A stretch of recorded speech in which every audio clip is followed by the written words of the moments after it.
All right, this next video will cover, in the world of probability, we'll cover independence, the probability of A and B, and we'll do that with an introduction and then a couple solved examples. So let's get started.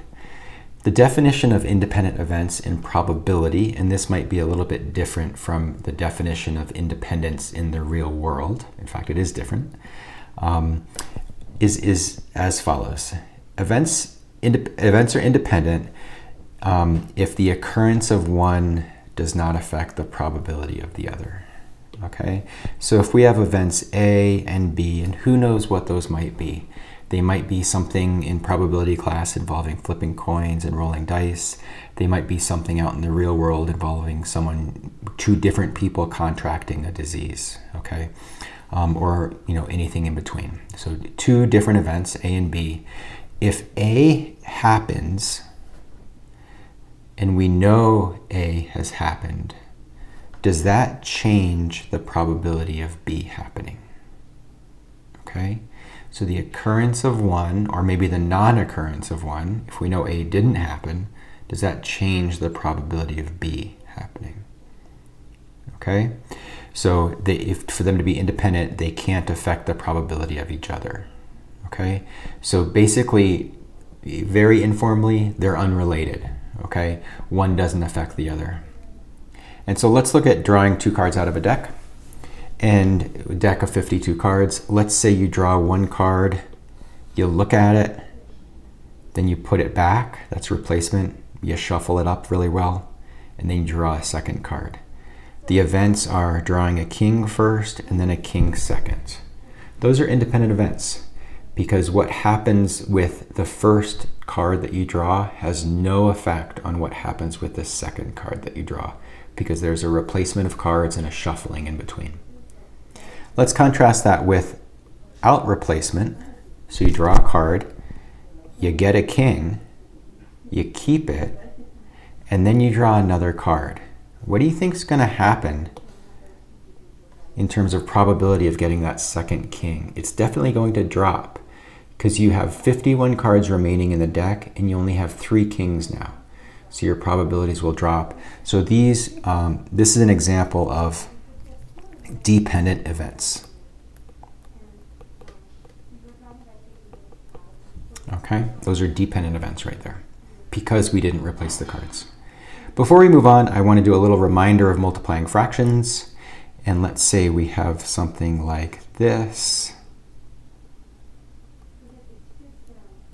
Okay, 4/7 times 3/8. We're going to be multiplying fractions a bit in this unit. I want to remind you that we multiply straight across the top to get a 12. Then we multiply straight across the bottom to get a 56. And then we reduce if we can. Okay, in this case we can. In fact, both of those are divisible by 4, right? So divide the 12 by 4. And what's 56 divided by 4? I think it's 14, but let me check. Yep. Okay, so just a quick reminder on multiplying fractions. If you have, this might not show up in actual probability, but if you have something like this, that 3 is equivalent to 3/1. And then again, you can multiply straight across the top, straight across the bottom, and then we could simplify top and bottom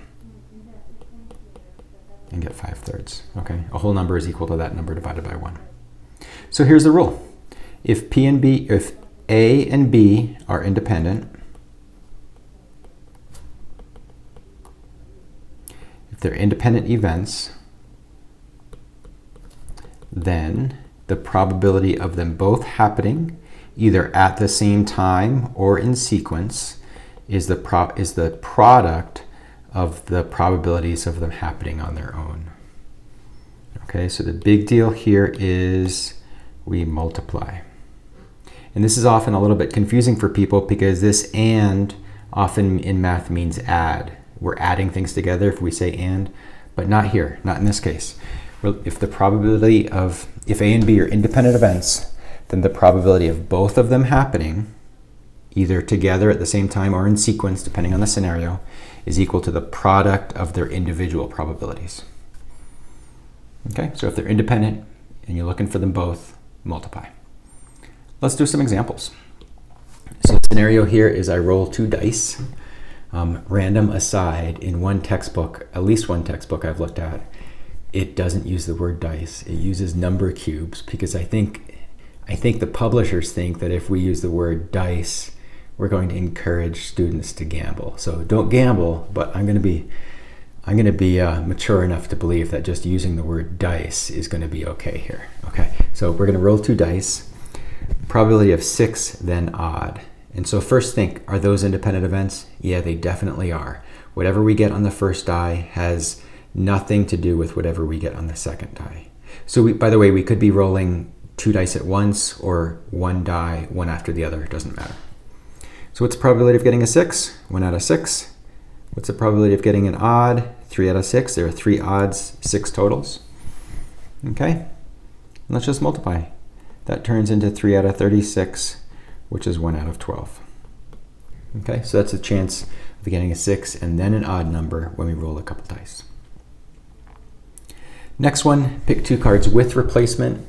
What's the chance of getting a king and then a heart? I'm going to assume here that you know the structure of a deck. There are 13 different ranks, ace through king. Ace is sort of like a 1, ace, 2, 3, 4, 5, 6, 7, 8, 9, 10, jack, queen, king. And there are 4 suits, hearts, diamonds, clubs, and spades.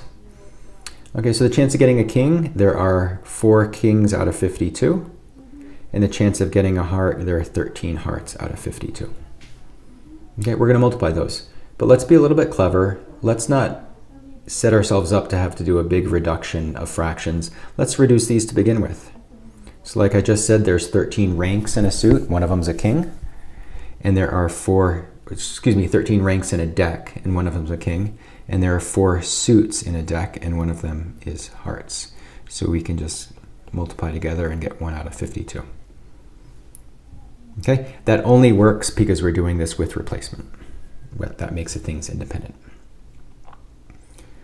Okay, yikes, here we go. Draw 2 cards without replacement. So first one's easy, queen. There is 1 queen out of every 13 cards. Okay, queen is 1 of 13 ranks in a suit, 4 out of 52. But then check this out. Let's pretend we get a queen and then we keep it. What's the chance of getting a 10? So you might think, well, you just told me I can't do it because they're dependent events, but we can make some adjustments and actually do it. So there's 4 10s and there are only 51 cards remaining. Okay, so if we can adjust the numbers for the fact that things aren't dependent, we can actually use that formula. Okay, multiply across the top. Let's multiply across the bottom. That's an awkward number to maybe visualize in your head. It looks like it's a tiny percent. Sometimes it's actually nice to actually find the percent. And we get a 0.60%. Okay. I did the division, then multiplied by 100 to turn it to a percent. Okay, I think, yep, this is the last problem in this video. And we have a spinner. And the way I set this up in class is we usually have some sort of a paper clip here that I unfold and it sticks out. And right in the center, you put a pencil and then you spin your spinner, okay? And let's say we're spinning the spinner 3 times in a row. Determine the probability of getting a 1, 2, 3 in that order. First, you have to think about, are these things independent? And I think if you wanted to really get picky, if you always spun the spinner with the same force, you would get a predictable series of numbers, meaning that they're not independent events. But let's make an assumption here. Let's assume that we have a little bit of a random force that we're spinning. We're spinning it hard enough that it goes around a whole bunch of times and it stays pretty random. So let's make an assumption that things are independent here.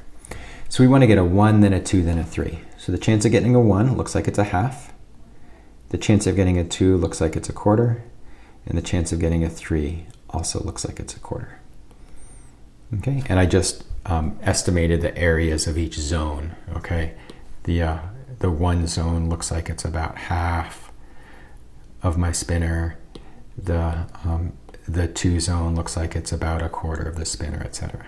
Okay, So let's go ahead and multiply. Easy one up top.